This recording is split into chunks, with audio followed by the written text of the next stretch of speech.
Hi friends, எல்லாருக்கும் வணக்கம். எல்லோரும் எப்படி இருக்கீங்க? நல்லா இருக்கீங்களா? Welcome to Shakti Saravana YouTube channel. பங்குனி மாதம் அப்படின்னாலே நம்ம எல்லாருக்கும் நினைவில் வர்றது பங்குனி உத்திரங்க. முருகப்பெருமானுக்கு உரிய நாள். 69 ஆண்டுகளுக்கு பிறகு சந்திர கிரகணத்துடன் இணைந்து வரும் பங்குனி உத்திரம்.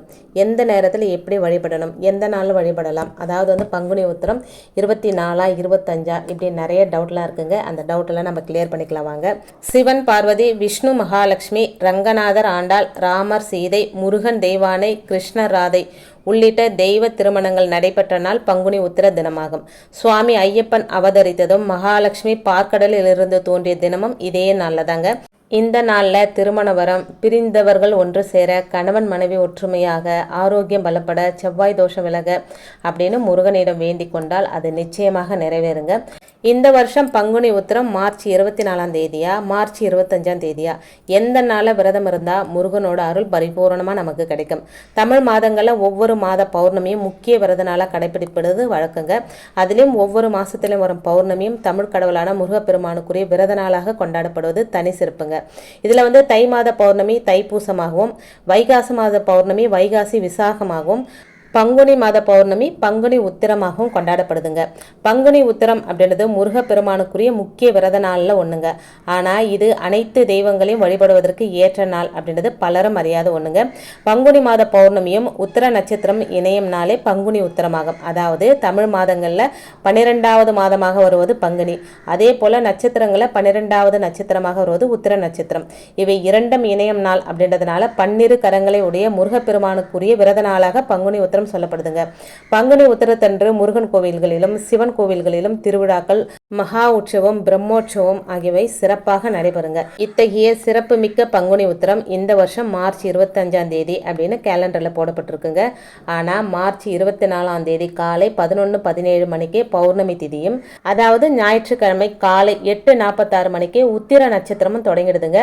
மார்ச் 25ஆம் தேதி பகல் 1:16 வரை பௌர்ணமி திதியும், காலை 11:19 வரை உத்திர நட்சத்திரமும் இருக்குங்க. இதனால மார்ச் 24 மற்றும் மார்ச் 25 இதுல எந்த நாள பங்குனி உத்திர நாளா நம்ம எடுத்துக்கிட்டு விரதம் இருக்கணும் அப்படின்ற குழப்பம் எல்லாருக்குமே இருக்குங்க. பௌர்ணமி திதியும் உத்திர நட்சத்திரமும் மார்ச் 24ஆம் தேதியே தொடங்கி இருந்தாலும் அன்று காலை சூரிய உதயத்திற்கு பிறகே இரண்டுமே தொடங்குதுங்க. ஆனால் அதனால பஞ்சாங்க சாஸ்திரப்படி ஒரு நாளின் சூரிய உதய நேரத்தின் போது என்ன திதி நட்சத்திரம் இருக்கோ அதுவே அந்த நாளுக்கான திதி மற்றும் நட்சத்திரமாக கணக்கில் எடுத்துக்கணுங்க. அந்த வகையில் மார்ச் 25ஆம் தேதி சூரிய உதய நேரத்தின் போது தான் பௌர்ணமி திதியும் உத்திர நட்சத்திரமும் இருக்குங்க. இதனால மார்ச் 25ஆம் தேதியை தான் பங்குனி உத்திர நாளாக கணக்கில் எடுத்துக்கணுங்க. பக்தர்கள் விரதம் இருக்க வேண்டிய நாளும் மார்ச் 25ஆம் தேதி, அதாவது திங்கட்கிழமைங்க. பங்குனி உத்திர தினம் திங்கக்கிழமை. இந்த வருஷம் சந்திர கிரகணம் நிகழும் நாளில் வருதுங்க. பகல் முழுவதும் கிரகணம் இருக்கிறதுனால இந்த நேரத்தில் விரதம் இருக்கலாமா, எந்த நேரத்தில் வழிபடணும், எந்த நேரத்தில் கோவிலுக்கு போயிட்டு நேர்த்திக்கடன் நிறைவேற்ற வேண்டும், எப்போது விரதத்தை நிறைவு செய்ய வேண்டும் அப்படின்ற பல குழப்பங்கள் எல்லார்கிட்டையும் இருக்குங்க. இந்த நாளில் எந்த நேரத்தில் வழிபட்டால் முருகனோட அருளை முழுமையாக பெறலாம் அப்படின்றத பார்க்கலாம் வாங்க. பங்குனி மாத பௌர்ணமியை பங்குனி உத்திர பெருவிழாக இந்துக்கள் கொண்டாடுறாங்க. தெய்வ திருமணங்கள் பலவும் நடந்த நாள் அப்படின்றதுனால இது மிகவும் முக்கியத்துவம் நிறைந்த நாளாக கருதப்படுதுங்க. இந்த நாளில் முருகன் கோவிலில் சிறப்பு பூஜைகள், திருக்கல்யாண வைபவங்கள் போன்றவை நடைபெறுவது உண்டு. பக்தர்கள் பலர் விரதம் இருந்து காவடி எடுத்து முருகனை வழிபடுவது வழக்கம். இது திருமண வரம் தரும் விரத நாள் அப்படின்றதுனால ஏராளமான கன்னி பெண்களும் இளைஞர்களும் இந்த நாளில் விரதம் இருப்பாங்க. 2024ஆம் ஆண்டில் பங்குனி உத்திரம் மார்ச் 25ஆம் தேதி வருதுங்க. அந்த நாளில் தான், அதாவது சந்திர கிரகணமும் 2024ஆம் ஆண்டின் முதல் சந்திர கிரகணமும் நிகழ இருக்குதுங்க. கிட்டத்தட்ட 69 ஆண்டுகளுக்கு பிறகு பங்குனி உத்திரமும் சந்திர கிரகணமும் ஒரே நாளில் இணைந்து வருதுங்க. மார்ச் 25ஆம் தேதி காலை 10:23 முதல் 3:02 வரை கிரகணம் இருக்குதுங்க. கிரகண நேரம் என்பது கெட்ட நேரமாக கருதப்படுவதால் இந்த நேரத்தில் எந்த காரியத்தையும் செய்யக்கூடாது அப்படின்னு சொல்லப்பட்டிருக்குங்க. கோவில்களும் இந்த நேரத்தில் மூடப்பட்டிருக்கும். இதனால இந்த நாளில் எந்த நேரத்தில் விரதம் இருக்கணும், எந்த நேரத்தில் வழிபடணும் அப்படின்ற குழப்பம் எல்லார்கிட்டையும் இருக்குங்க. சந்திரனும் கேதுவும் கன்னி ராசியில் இருக்கும்போது இந்த சந்திர கிரகணம் ஏற்பட உள்ளதுங்க.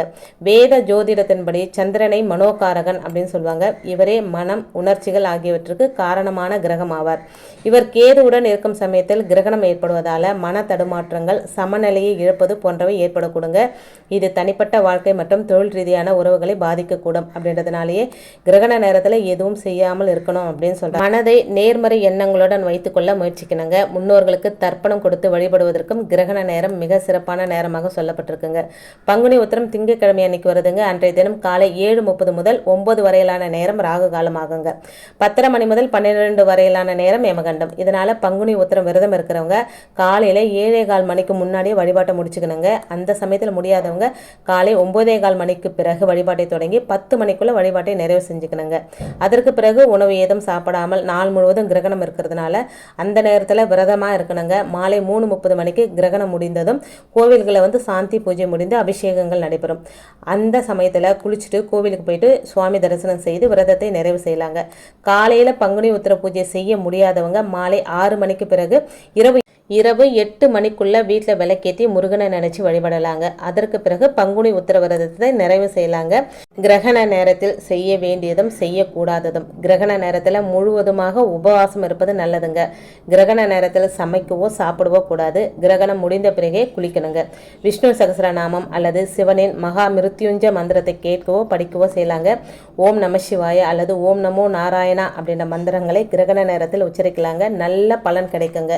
சந்திர கிரகணத்தில் பங்குனி உத்திர விரதம் இருந்தால் என்ன பலன் கிடைக்கும்? தெய்வ திருமணங்கள் பலவும் நடைபெற்ற நாள் பங்குனி உத்திரம் அப்படின்றதுனால இந்த நாளில் இது உறவுகளையும் அன்பையும் பலப்படுத்தும் நாள். இந்த நாளில் வரும் கிரகண நேரத்தில் நாம செய்யும் வழிபாட்டால் நம்முடைய கர்மாக்கள் அழிக்கப்படும். திருமண வாழ்க்கையில் பிரச்சனைகள் இருப்பவர்கள், உறவுகளுக்குள் ஏற்பட்ட சண்டைகள் ஆகியவை நீங்கும். இந்த சமயத்தில் நாம செய்யும் வழிபாட்டால் இறை சக்திகளுடன் எளிதில் தொடர்பை ஏற்படுத்த முடியும். அந்த சமயத்தில் நம்முடைய வேண்டுதல் எதுவாக இருந்தாலும் அதை முன்வைத்தால் நிச்சயமாக நிறைவேறும். இந்த நாளில் விரதமிருந்து வழிபட்டால் செல்வ வளம், வெற்றி, அதிர்ஷ்டம், வளமான எதிர்காலத்தை பெற முடியும். இவ்வளவு சிறப்புமிக்க பங்குனி உத்திர திருநாளில் எளிமையாக எப்படி வழிபாடு செய்யலாம், அதுவும் சந்திர கிரகணத்தோடு வர இந்த பங்குனி உத்திர திருநாளை யாருமே மிஸ் பண்ணிடாதீங்க. கண்டிப்பாக நல்ல பலன் கிடைக்குங்க. பங்குனி உத்திர திருநாள் எப்போ, 24 25 எப்படி வழிபடணும், எந்த நேரத்தில் கிரகணம் வருது, இதெல்லாம் உங்ககிட்ட தெளிவாக நான் ஷேர் பண்ணியிருக்கிறேன் அப்படின்னு நம்புகிறேன். வீடியோ பிடிச்சிருந்தா லைக் பண்ணுங்கள், சப்ஸ்கிரைப் பண்ணுங்கள், சப்போர்ட் பண்ணுங்கள். இந்த வீடியோ உங்கள் ஃப்ரெண்ட்ஸ் அண்ட் ஃபேமிலிக்கும் ஷேர் பண்ணிவிடுங்க. இன்னொரு எளிமையான ஆன்மீக தகவலோடு சந்திக்கிறேன். நன்றி.